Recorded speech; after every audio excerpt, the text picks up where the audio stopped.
빈대 잡으려고 초가삼간 태운다 라는 속담을 들어본 적 있을 것입니다.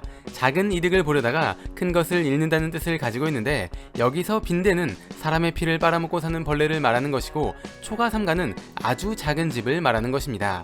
수많은 벌레 중 하필 빈대가 속담에 등장하는 이유는 그만큼 빈대를 잡는 것이 힘들다는 것을 의미하기도 합니다.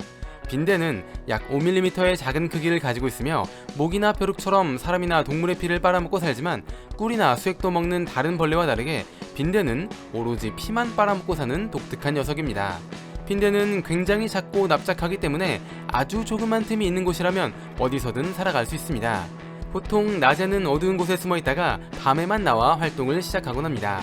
빈대는 모기와 달리 날개가 없기 때문에 먼 거리를 빠르게 이동할 수 없어 주로 침대 프레임과 매트리스 사이에 사는 경우가 많은데, 우리가 자고 있을 때 침대 위로 올라와 피를 빨기 때문에 어떻게 보면 모기보다 더 성가신 존재라고 할 수 있습니다.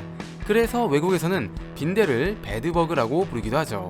빈대는 지능이 굉장히 낮은 것으로 알려져 있습니다. 피를 빨기 위해선 혈관을 찾아야 하는데, 모기와 달리 혈관을 찾는 능력이 없어 피가 잘 나오는 곳을 찾을 때까지 피부 이것저것을 문다고 합니다.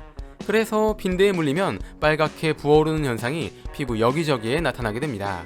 빈대에 물리면 몇 시간 뒤부터 가렵기 시작하는데, 가려움의 정도가 모기에 물렸을 때보다 훨씬 더 심하다고 합니다. 그래서 마구 긁다 피부에 상처가 나는 경우가 많으며, 가려움을 심하게 느끼는 사람은 빈대가 온몸을 돌아다니고 있는 것 같은 환촉을 느끼기도 합니다. 이것 때문에 자다 깨다를 반복하기도 하고, 오늘도 고통받겠지 하는 걱정 때문에 쉽게 잠에 들지 못하기도 하는데, 이것으로 인한 정신적 스트레스가 엄청나다고 합니다.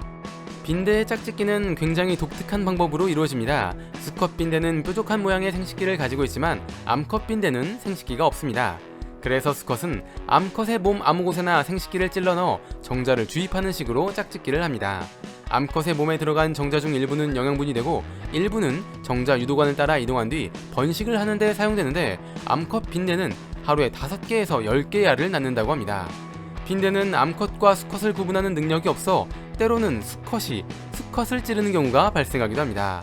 이들은 아무것도 먹지 않아도 3달 동안 버틸 수 있으며 살충제 내성까지 가지고 있기 때문에 번식력과 생존력도 굉장히 높은 벌레라고 할 수 있습니다.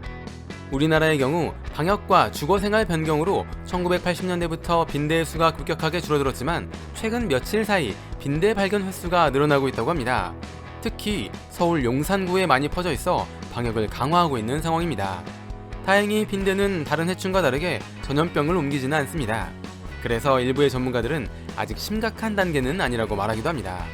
빈대를 잡는데 가장 효과적인 방법은 고온의 환경에 노출시키는 것입니다. 50도 이상만 되어도 살아남지 못하기 때문에 과거 우리나라에서는 집에 있는 빈대를 잡기 위해 아궁이에 불을 때 집의 온도를 높이는 방법을 사용했죠.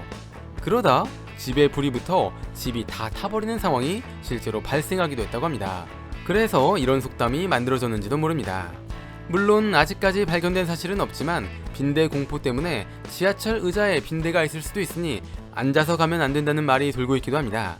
하루빨리 빈대 방역이 이루어져 초가삼간을 태우는 상황이 발생하지 않았으면 좋겠습니다. 뇌를 채워줄 은덩어리 지식들, 오늘의 은잡지 영상은 여기까지입니다. 시청해주셔서 감사합니다.